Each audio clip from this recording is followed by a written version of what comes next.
I was a little late on the Diamond Club. I got so into it, I was like, when is the Diamond Club thing going to play? And then I remembered, it doesn't play unless I make it play.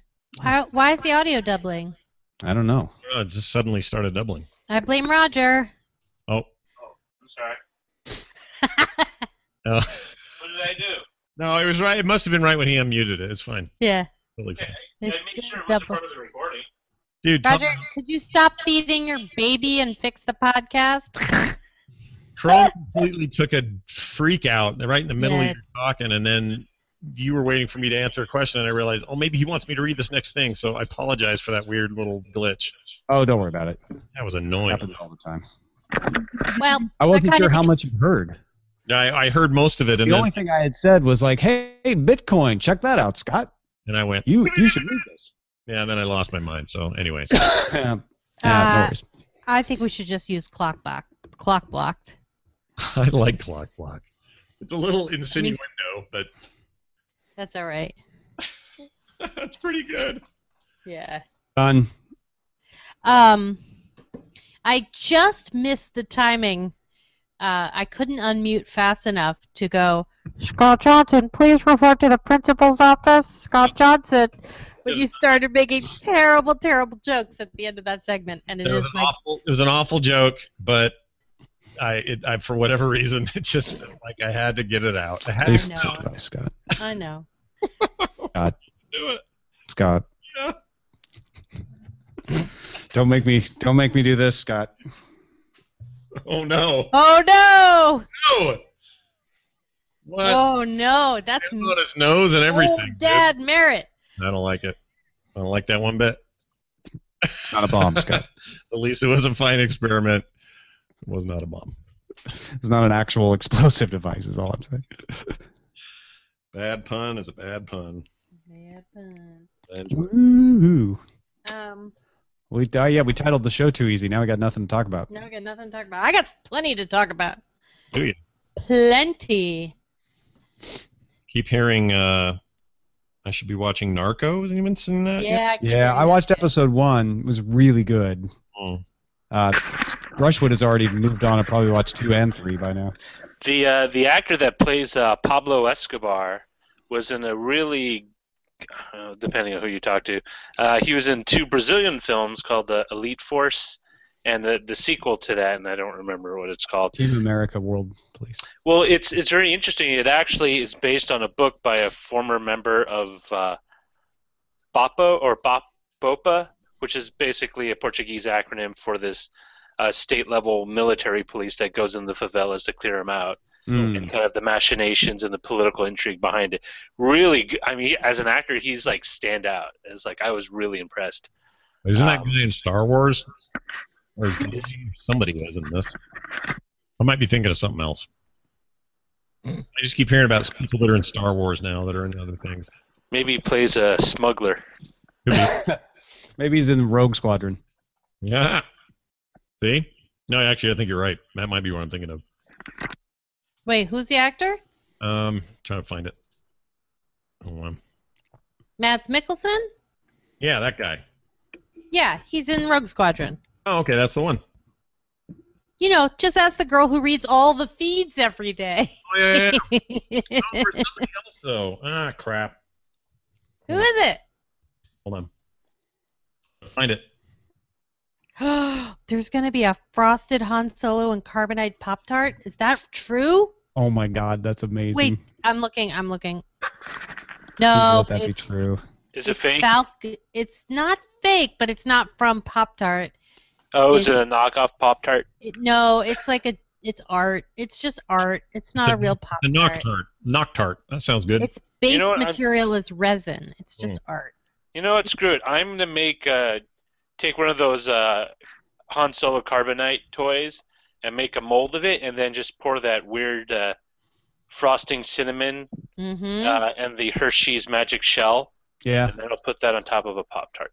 That sounds like a good idea. And then I'm coming over for breakfast.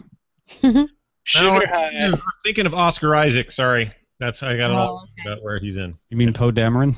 Yeah, that guy. I'm not sold on that name. I'm never sold on any Star Wars names. I never liked Bib Before Tuna for a long time, but I got used to it. The worst one? is Porkins.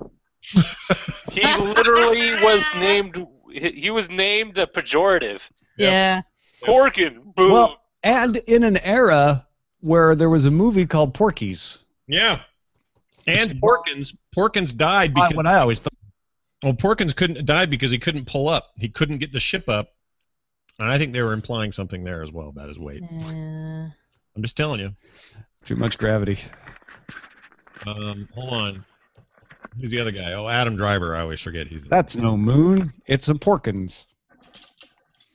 Adam Driver's got a weird face. You know, if they Adam wanna Driver is capitalize Kylo on Ren. that, whoever makes pork skin or pork rinds should totally have Porkins edition pork rinds.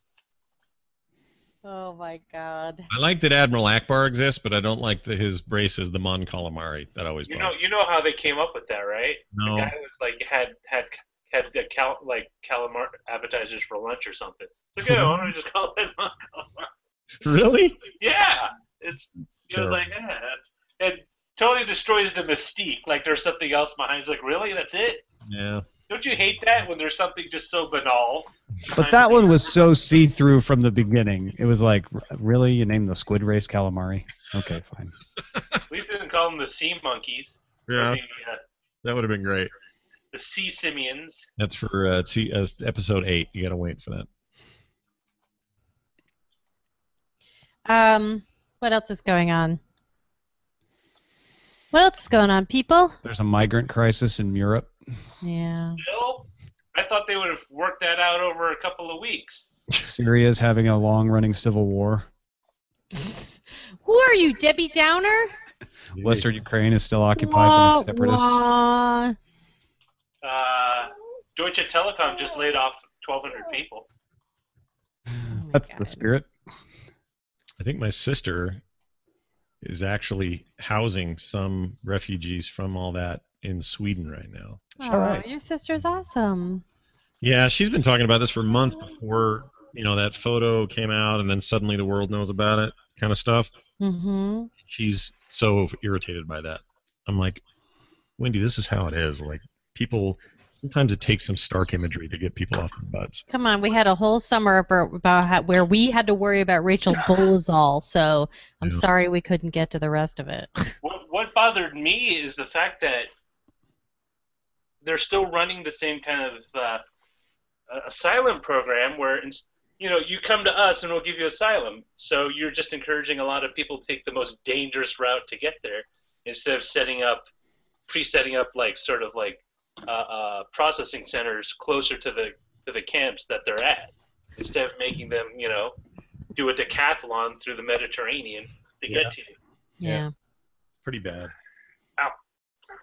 Well, Germany's going to take people in because they don't have enough workers. Yeah, If you don't- but that's what they say. I don't think that my thing with the whole that is that's very glib. Like, oh, we need people. We're going to take people in. It's all going to work out. It's like, no. It requires a lot of time, energy, and money. I mean, like, if you think about when the U.S. took in all the Vietnamese refugees after the Vietnam War, they actually had a huge, thanks to Jimmy Carter, there was this huge plan in place in order to kind of acclimatize them, but to also process them and figure out, okay, what do you do for a living? Yeah. You're a fisherman, we're going to resettle you in a location where you can fish. You're a farmer, we're going to resettle you in a location where you can grow stuff. You work in an urban center, we'll get you in a location. In other words, they paired up people into locations where they would have the most success of integrating and eventually finding work and building a new life, instead of saying, all right, we're going to house all these people in camps, and then, somehow magically after we teach you how to speak German, you're going to just totally find work. Well, this is also a situation where the people fleeing Syria don't necessarily want to flee forever. This isn't one of those where, it feels different to me anyway, and a lot of the theories are that these things are more temporary than everybody would like to think, where everyone's acting like they're Well, if they ever solve Syria, but since there's no international will to actually solve the problem of Syria, I think this problem is going to continue for. That's a good point, yeah. It's going to be an ongoing thing, not just with Syria, but other places around the world. It's like, how do you deal with I mean, Yeah, there's that's true. Even if you solve Syria, there might be another problem. I mean, there's huge swaths of Southeast Asia with displaced people. Yeah. I mean, people don't hear about it because it doesn't make it doesn't make the news. But you have camps littered out throughout Southeast Asia with displaced people, either from from areas that were formerly war torn or ethnic strife. It's just, I mean, it's an ongoing thing. Yeah. All right, I'm out of the post. That is it. Thanks for watching. When California separates from the